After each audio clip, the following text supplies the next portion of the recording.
Hello, Master Duel Central. How's it going, guys? So we've got a new format starting with the sprites coming out tomorrow at the time of recording this video. They're really going to shake up the meta. It's going to be looking a lot different. We have a lot of other new stuff coming too. Deer Note is going to make the Punk engine really solid, and you're going to be able to see that engine in a lot of different decks. Also, we have the Dark Magician support. Illusion of Chaos is going to be really good. So a lot of interesting stuff coming to the game. So I think it's a good time to make a new tier list and check out just how things are changing up, and I do think it's going to be very different than what we've been used to. So no question about it, Runic Sprite is going to be the best deck in the game. Now, there are going to be other Sprite variants that might be very popular. Some people you might see play Sprite with the Nimble stuff. You might see people just use Sprite as a big engine for level 2 decks. But I think generally speaking, the most popular one we'll see is probably Runic Sprite. And it's a really solid deck. Don't worry too much. Yes, Runic is annoying, but it's not like Floodgate Runic. Like, you won't be getting Tikabooed all the time and stuff like that.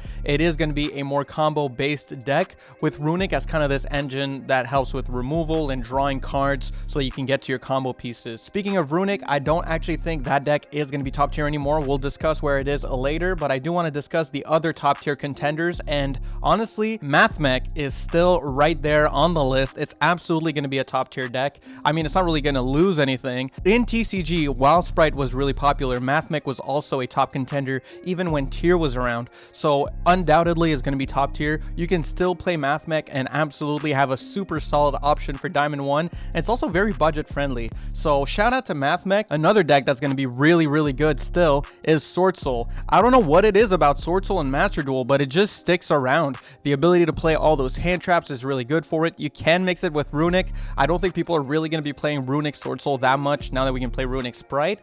But Sword Soul is just like always a solid option. You can always make it to Diamond 1 with Sword Soul. It's painfully consistent. So yeah, I mean, undoubtedly a S tier deck in this game. And at the bottom of S tier, we have an interesting pick. This is a deck I've been trying to ignore for pretty much every format in this game, but honestly, Ignister Mathmech is going to be at the bottom of S tier for me. I was teetering between the very top of A tier and the bottom of S, but honestly, like, it's just such a good engine. What this deck can do is set up like an arrival, which is, you know, completely unaffected. And if it gets back to your turn, that arrival is going to put in a lot of work for you, on top of having the super factorial set on the field. So you can interrupt your opponent, have an unaffected monster, get yourself an Omni Negate. The combos are relentless. They just keep going, hard to interrupt. It's just a really solid deck. So yeah, I think honestly, Ignister Mathmech is on the come up. It's going to be pretty crazy, this format. We'll just have to wait and see if I'm coping here, but I think this makes sense, honestly. I like doing the top tiers first because it helps give a better perspective on where the other decks are located,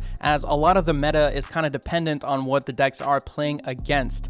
So for the first deck I want to talk about here, I actually want to talk about Live Twin. Live Twin Sprite is going to be a really cool deck. Live Twin, I've been kind of just putting in Rogue, and honestly, Live Twin Sprite, I think is going to be really solid. They have a really good level 2 engine to get into the Sprite cards, and they can do a lot of stuff with them. So I'm kind of teetering on the bottom of A tier. I'm probably going to put them at top of B tier for now, and we'll see where they are later. But yeah, I think this might be a deck to watch out for. It might actually be a significant threat in the metagame. For our next deck here, a bit of a reversal of the roles. I would say I used to put Live Twin way below Sky Striker, and we're basically switching their spots here. I think Sky Striker is more so just like at the top of Rogue right now. I just don't think going second strategies in general are going to be very solid this format. Our decks can play through a lot right now in the top tiers. I don't know. I think it's more of a deck that's really good against everything else in the top tier, basically. Next up, let's do Exo Sisters. So this deck is getting the rest of its support, but more importantly, it's also a deck that's going to be quite relevant in the current metagame. Of course, this deck is very reactive to decks that play a lot with the graveyard, which, I mean, Mathmech, Runic Sprite both do a lot. Just Sprite in general is going to interact with the graveyard a lot. So this is going to give this deck a chance to shine. I think Exo Sister is going to be a really good anti-meta strategy. I'm going to put it in B tier. So we'll see. I might be coping about this, but I think Exo Sister might actually make a little bit of a splash in the meta here. And while we're ranking up the B tiers, I want to talk about a deck that people absolutely hate that I think is going to be falling off quite a bit in favor now. And that is Pure Runic, or like Floodgate Runic. Floodgate Runic is weird. now people know how to play against it a lot better. Obviously, if you can just unicorn the fountain, it stops their plays a lot. You know, you set up an IP Masquerena with Mathmech. So Runic got really bad at going second, I would say, like a pure Runic deck. So in my opinion, I don't think Runic is going to be really all that good in the current metagame. I still think it's going to be good. Like, obviously, it's not like all the way down like at Rogue or anything like that. It's still good, but it is kind of a coin flip where, like, if you go first and you set up your floodgates, yes, you're probably going to be doing quite well. So I definitely think, like, while Runic is still going to be prevalent in the meta, it's not going to be pure Runic. It's going to be the Runic engine being prevalent in the meta. All right, enough of B tier for now. Next up, we have Dragon Link, and I think Dragon Link is teetering on top tier. It's not top tier, but it's always just a super solid deck, can always play through a lot of interruptions, and it stays very solid. So I think top of A tier, honestly, probably the best A tier deck, again, teetering on S tier. And while we're talking about A tier here, I think Despia is still A tier. You can definitely get to Diamond 1 fairly easily with Despia. It's just not as free as it used to be. People know the matchup a lot better than they used to. And sadly, no one's ashing Alubers anymore. The deck is still super solid. As I said, Mirror Jade is a hell of a card, and it's got really good interruptions. I just feel like other options in the meta right now have better interruptions, like Mathmech. Like, honestly, if you have the choice between Branded in Red and Super Factorial, I think you'd rather activate Super Factorial. So I don't think it's up here, but it's definitely still a super solid option in the metagame. And while we're talking about Branded Despia, I do want to take an L here. Predaplants, I used to say, were going to be better than Branded Despia, and to be fair, they have more gas, that's true, and they have better boards, that's also true. But man, from my experience playing it, it is a pretty bricky deck. Now, it does have a lot of gas, so when you get going, it goes crazy. But honestly, I'm just not feeling Predaplants right now. I think I'm going to put them in Rogue. And while we're talking about Rogue tier, we have Punk ABC. Now, Raptor turned me on to this idea here. Ancient Fairy Dragon can get rid of your Union Carrier to go get the Therion Disc Colosseum. So that's really good, and the Punk support is going to make Punk really solid and a really good way of getting an easy level 7 synchro out on the field early. So I definitely think we could see this deck see a little bit of a resurgence in play, even though we lost the Union Carrier. So I'm actually thinking this is a Rogue tier deck, and I genuinely think it might actually be better than Predaplants. Sure, this deck is not the most consistent. It's kind of inconsistent. It's kind of bricky. But with the Punk stuff and the Ancient Fairy Dragon, I could see it being enough to help it be at least a pretty good Rogue deck. Like, ABC has insane boards. It has good recursion on the following turns. So I definitely don't think you should sleep on this. It might actually be better than we expect. And while we're on the topic of decks that run Therions, let's do Cyber Dragons. Cyber Dragon, sorry, but that's just a big sigh for me, bro. Cyber Dragon is just ass. I'm gonna be real with you. Like, it's just not good. I just have no faith in this deck. As always, every deck on this list can make it to Diamond 1, but you're making it really hard for yourself if you want to try to get there with Cyber Dragon. It's just such a bricky deck. Next up, we have, oh, this is an interesting one, Tri-Brigade. I think I've been underrating Tri-Brigade a little bit. I think it's actually still a super solid pick in the current metagame. It's got really strong combos. The boards it builds are really good. And I'm specifically talking about Lyreless Tri-Brigade, but even the Scareclaw Tri-Brigade build is really solid as well. But I do like that the Lyreless Tri-Brigade gets that Avian that they can reuse pretty much every turn using the Link 3 bird, the Samorg, I forget the name. You have easy access to Utopic Draco Future if you're playing the Lyreless variant, or easy access to OTKs going second if you're playing the Scareclaw variant. So I definitely think this deck has a really good place in the meta right now. I think I've been kind of underestimating it. Sure, it's not as popular of a pick as it used to be, but genuinely, I think Tri-Brigade is like pretty high A tier. It's a really solid deck. Which reminds me, actually, I didn't mention this, but another reason I think Dragon Link is going to be looking really good, as well as combo decks like Tri-Brigade,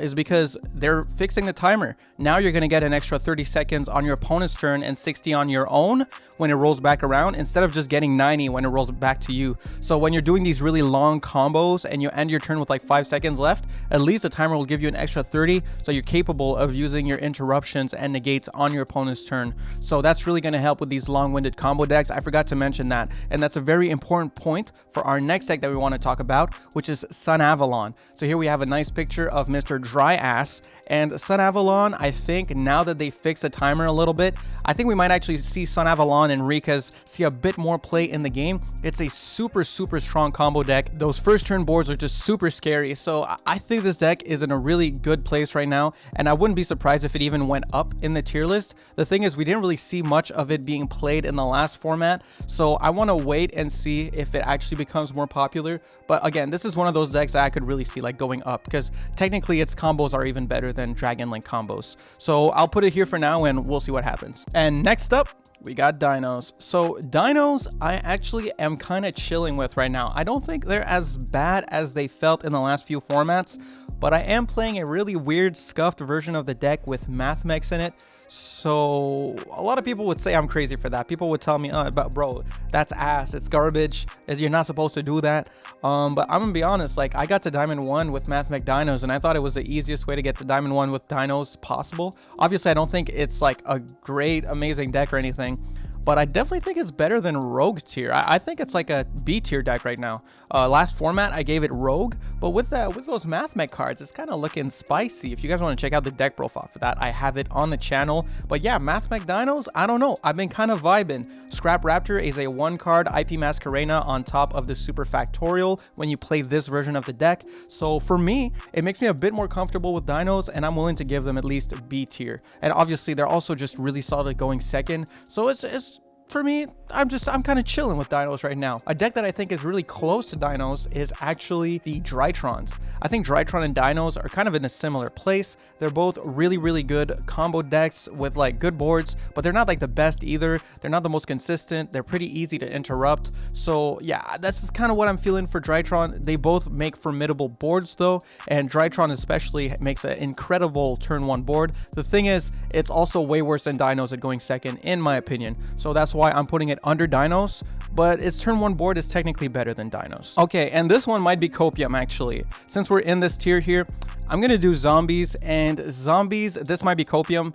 I think Punk Engine is going to save Zombies, turn it into a really solid synchro spam deck, a good control synchro spam deck. So I actually think Zombie World Punk is going to be quite good. I'm going to put it in B tier under Drytron because I feel like I might be coping here, but I've seen the combos. It does make the deck significantly better now that we have Deer Note in the game. So, you know, you'll just have to take my word for this and we'll see what happens. I'm definitely going to try it out and make a video on updated Zombies. I look forward to it. I haven't made a zombie video in a while, and Deer Note is going to be finally a great excuse to go back and revisit Zombies. But the synchro spam is real. At worst, it's still going to be a lot better than it used to be. So I can't wait to show you guys that. But let's talk about Blue Eyes. Okay, we all know what it is. Blue Eyes is just, it's playable, but it's better than Cyber Dragon. It's playable, but it's better than Cyber Dragon. Let's be real, it's better than Cyber Dragon, but it's Blue Eyes. Like, you're like, you can get to Diamond 1 with Blue Eyes.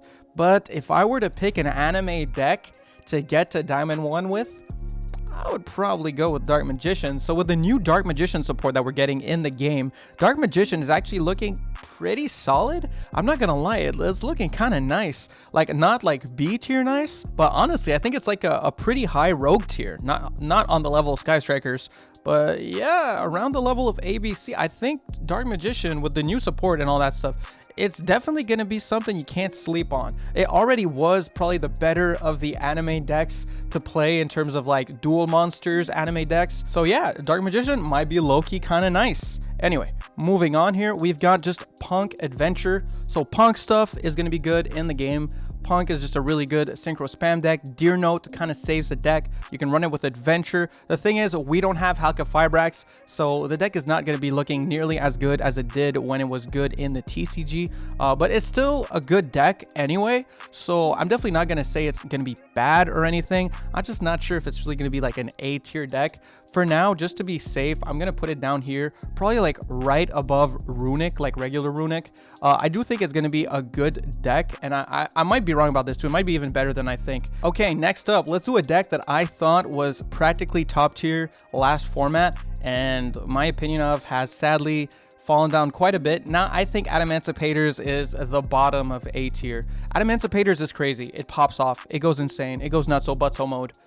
But also Adamancipators goes like Guardian Pass, right? Like it goes Kowakimeru Guardian Pass. I have seen Huda in my Discord testing out Mathmech in Adamancipators, and it does seem to help a lot. So maybe I'm wrong. Maybe it's actually better than I think. You just gotta run the Mathmech cards like I did with Dinos, and maybe that's gonna fix it.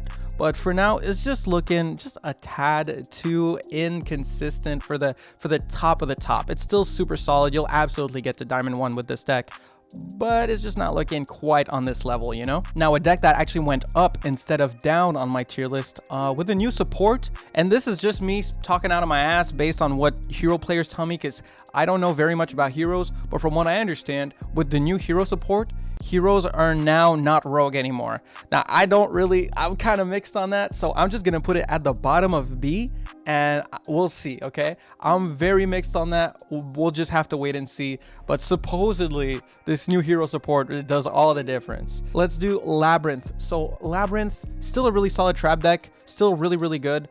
I don't really think it's A tier anymore.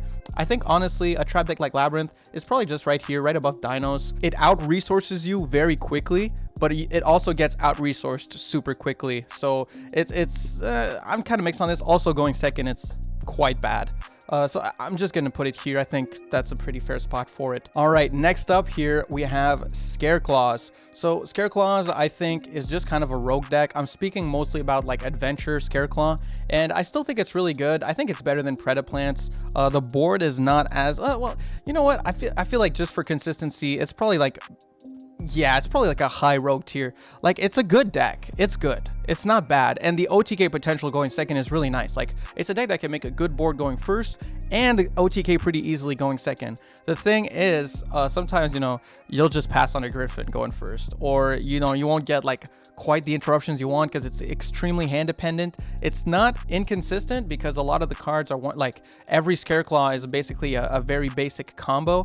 But it's not the most consistent either. It's kind of a weird one. So I feel like just a rogue tier for that. Like, you can definitely get D1 with it, but it's still, I would still say it's like a rogue tier deck. Okay, and next up we have Marincess. Now with losing Toad, Marincess just kind of became like a weak Ignister, like a less good Ignister.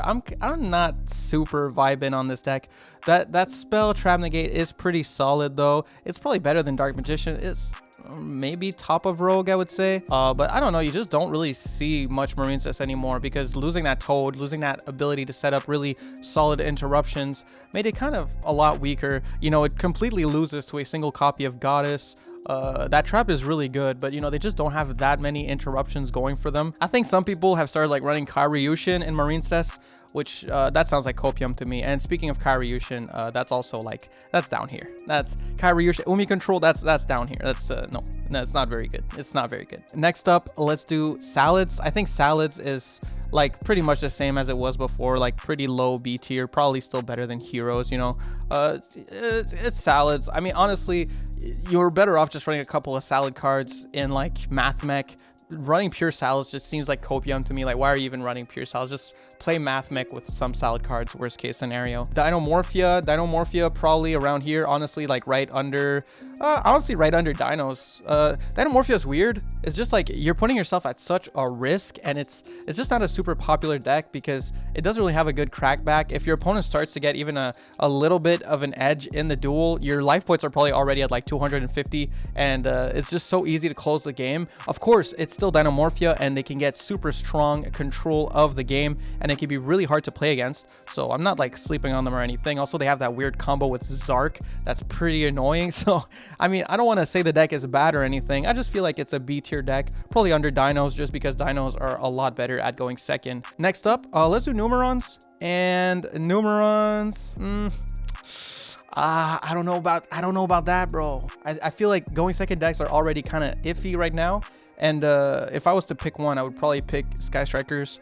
But yeah, I just, Numeron is literally just draw the out dot deck right now. And there's such a variety of good decks in the game that drawing the out means a different thing for so many matchups. Finally, let's do this one for the last deck on the list, Floowandereeze. Now, Floowandereeze was practically S tier. I feel like it's gotten like significantly weaker. Yes, normal Rubino is still really good, but they're so susceptible to almost every form of interruption when it comes to hand traps.